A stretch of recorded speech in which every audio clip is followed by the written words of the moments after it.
title as if he had written the article. On the other hand, it is said it is an interview. That is, it is not even clear if he is the author of the article or if it is an interview. Yani şu bile belli değil. Yazıyı mı yazmış iddiaya göre, röportaj mıdır o bile anlaşılmıyor. Armenians with common sense accept that these allegations, which are purposefully kept alive, are unreal. The editor of the Armenian Review Journal, Mr. James Tashian, has stated that this article ascribed to Ataturk was a fraud. His article titled "Statement Ascribed to Kemal Ataturk is Unreal" was published in the Armenian Weekly Journal on March 20th, 1982. Here is a small part of the long letter of Tashian. Ataturk has not pronounced such words. Please, we should refrain from such acts. Atatürk'le konuştuğu iddia edilen kişi, There is no information, news, or any notes about the journalist who is claimed to have spoken to Ataturk. There is no text of an interview. Türkiye'de filan ve Whilst I couldn't find any record of this person being in Turkey, I researched elsewhere.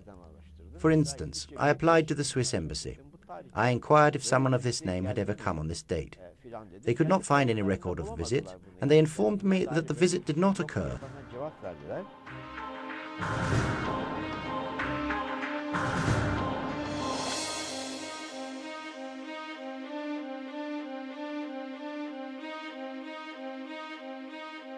Among the documents that some Armenian circles use as the basis for genocide allegations, there are the memoirs of Henry Morgenthau. He served as the U.S. ambassador in the Ottoman Empire during the period of 1913 to 1916. During his service, his information resources were Protestant missionaries that worked in Anatolia for the Board Mission. Besides that, his chief assistants were Ottoman Armenians who were employed as local staff. The Morgenthau story is not a report to the State Department.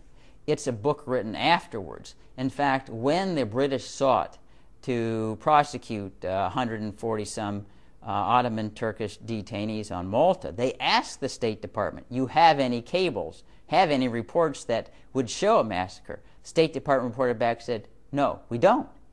So this is something that Morgenthau wrote. It's all hearsay. He didn't witness anything firsthand. And therefore it's subject to great doubt, especially because his chief assistants were Armenians at the time. The personality and activities of Morgenthau were viewed debatable even in his own country.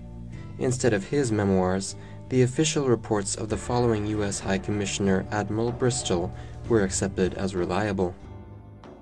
With regard to Bristol, Admiral Bristol wrote reports, but they weren't necessarily overlapping in time with Morgenthau, but he stated that there were these invented massacres that were absolutely false that were being paraded as truthful.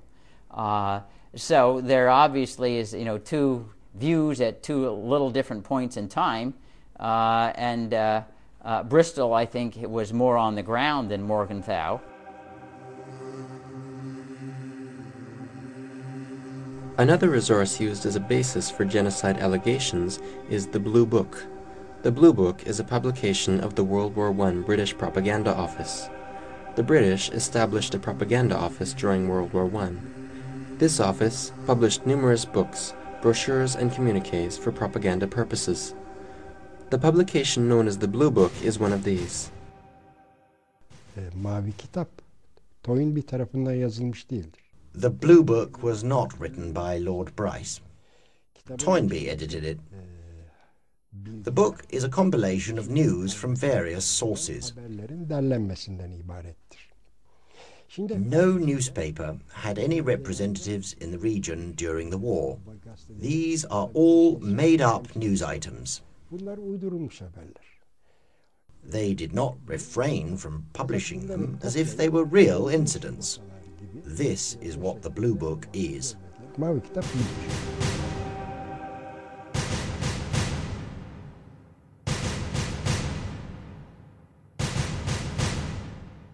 The Blue Book is being used in many circles as a document due to the respectable name of Toynbee. On the other hand, They turn a blind eye to thousands of documents and publications that prove the groundlessness of these allegations. Today, many documents and information in various libraries is under threat.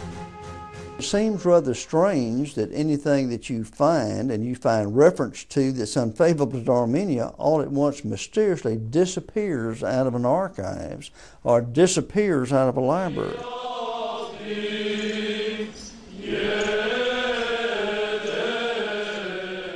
In Armenian schools, they still sow seeds of hatred, and they continue to politicize hatred. They put hatred against Turks in the hearts of the young. The most pernicious element is this effort to exclude from public school curriculums any teaching of the facts and arguments that would call the Armenian genocide claim into question. They're really purposely trying to suppress access in the public school forum. American historian Professor Heath Lowry proved that the statement, "Who remembers the Armenian genocide today?" attributed to Hitler is unreal. Professor Justin McCarthy showed with documents that Armenians were not exposed to genocide, but in fact that Armenians committed genocide against Turks. 69 American and Canadian scientists published a letter in 1985 in dailies like the Washington Post and the New York Times, stating that the incidents of 1915 were not a genocide. These scientists were threatened by some Armenians repeatedly. An American judge, Samuel Weems, was the last on this list. They bombed the professor's house in Los Angeles, right in the middle of a country called the Country of Freedom. But it was not the end. Attacks to Professor McCarthy started. Professor Shaw, whose only crime was to reveal historical facts, could not accept our interview proposal because his house was bombed and Armenian threats never stopped. I'm aware of the accounts of things that have happened to Professor Shaw, and certainly any attempt to intimidate scholars in pursuit of any particular historical matter is abominable and shouldn't be tolerated.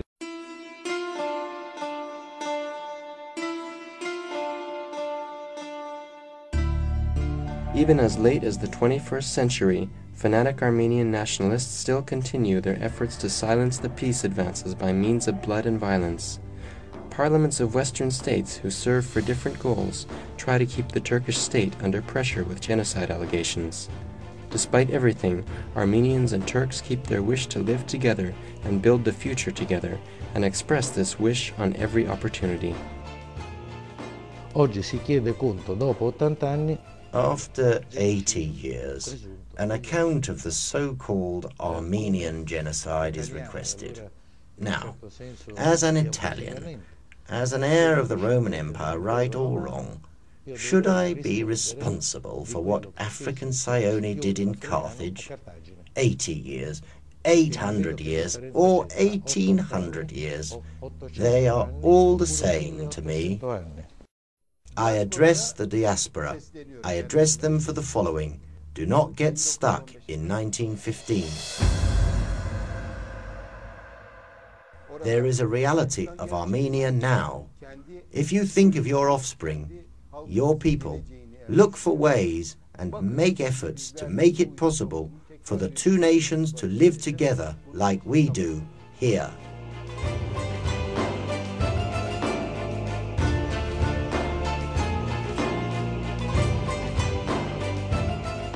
In this critical threshold, everyone can benefit deeply from friendship and truth free of slander and lies.